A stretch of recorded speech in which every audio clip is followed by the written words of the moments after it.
Chinese President Xi Jinping has committed to investing $14.7 billion in South Africa.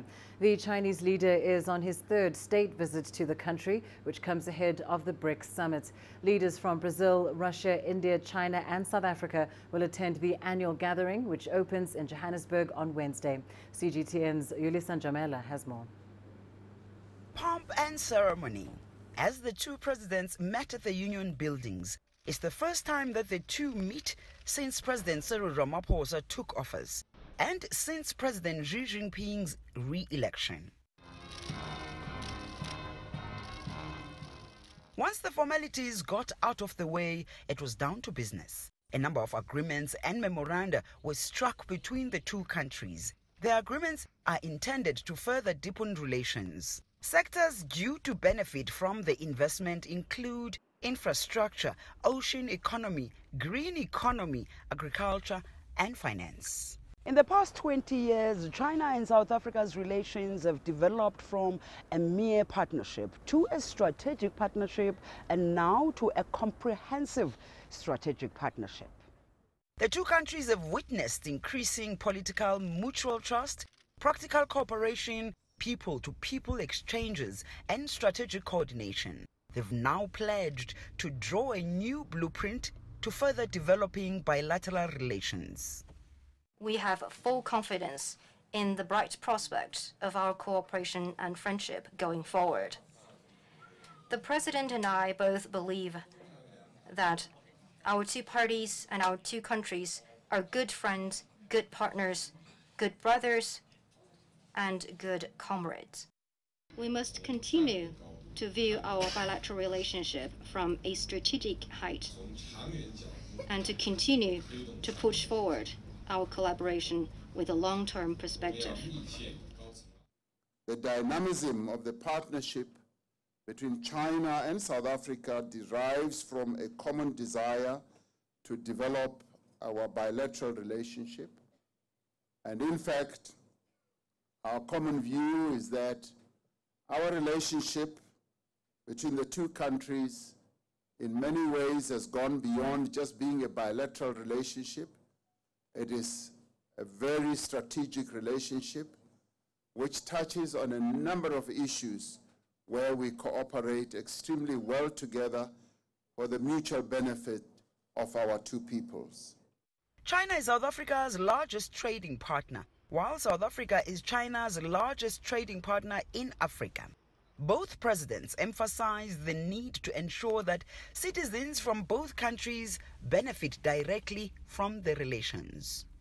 We both underscore that we need to put people at the center of our cooperation so that the Chinese and South African people will gain greater benefits from our collaboration.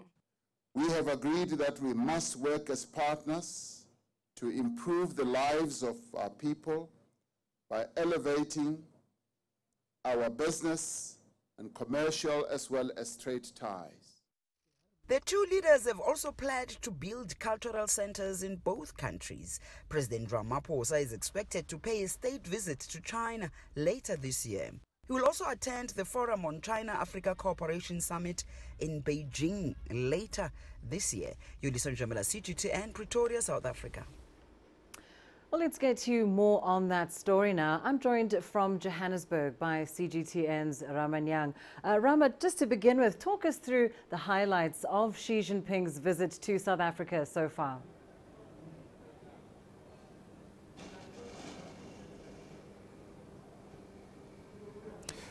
Indeed, of course, quite a few interesting things happening here in South Africa. Of course, the member of the BRICS grouping as a whole. The state visit of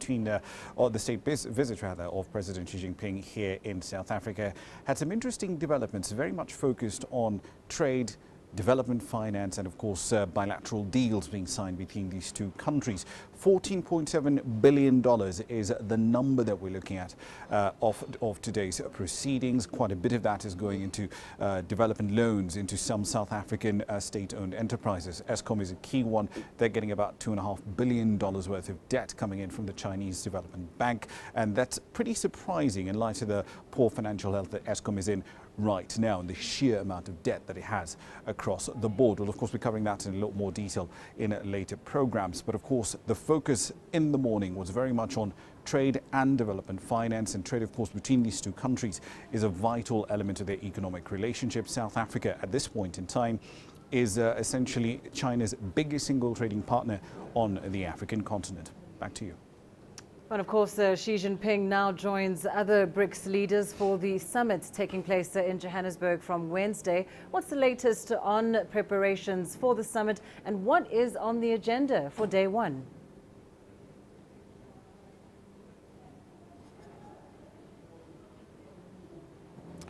The BRICS Summit, of course, will be starting in the next 24 hours or so. And the focus will be very much on trade issues on day one. The trade ministers from all of the member countries will be very much taking front and center stage. They'll be covering a bunch of issues, but the key ones are, of course, more trade. How do they increase trade and investment amongst themselves as the BRICS? But also they'll be tackling the question of trade facilitation. How easy is it, for example, to get coal out of Richards Bay in South Africa, ship it over to India or China, or perhaps to even Russia or Brazil? Or, for argument's sake, how easy is it to get soybeans grown in Brazil across the Pacific Ocean into Chinese ports and Chinese consumers as well? Those are the main things that we'll be tackling, but of course with a very strong slant towards small and medium-sized enterprises as well. Because as you will recall, we are in South Africa. This country has a really, really high unemployment rate, well over 27%, and solving that is a key priority for the government over here. But for that to happen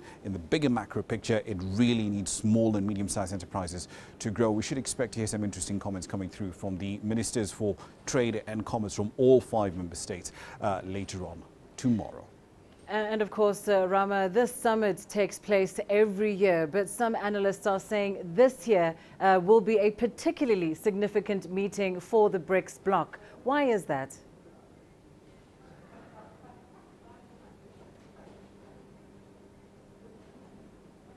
Right then, so essentially this is the 10th BRICS Summit. The organization as a whole has been around for quite a while, and at some point now you're seeing individuals in all of these countries, both within the BRICS bloc and within and outside the BRICS bloc, asking some interesting questions about the value that it delivers, not just to the members within it, but also to those outside it as well. We're looking at this from an African perspective, and one of the main things that we're finding from all of the analysts we're speaking to is they're all saying, look, we engage with a lot of these countries very strongly on a bilateral level. If you look at China as engagement, for example, with Kenya, with Senegal, a lot of the deals have been cut. Even today, right here in South Africa, a lot of those deals have been on a bilateral level, but not within the BRICS as a whole. It doesn't have a customs union, it doesn't act like a trade bloc, and there are those who will ask, okay, then so what's the point of having this particular grouping at this point in time?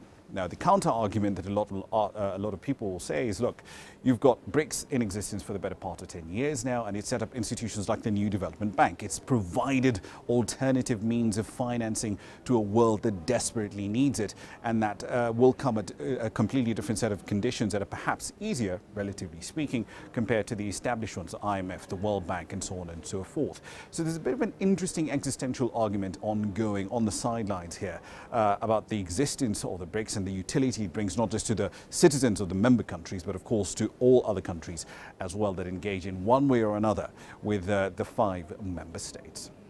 And we look forward to seeing what direction those conversations take as that summit gets underway on Wednesday. Ramanyang, thank you so much for that update, joining us there live from Johannesburg.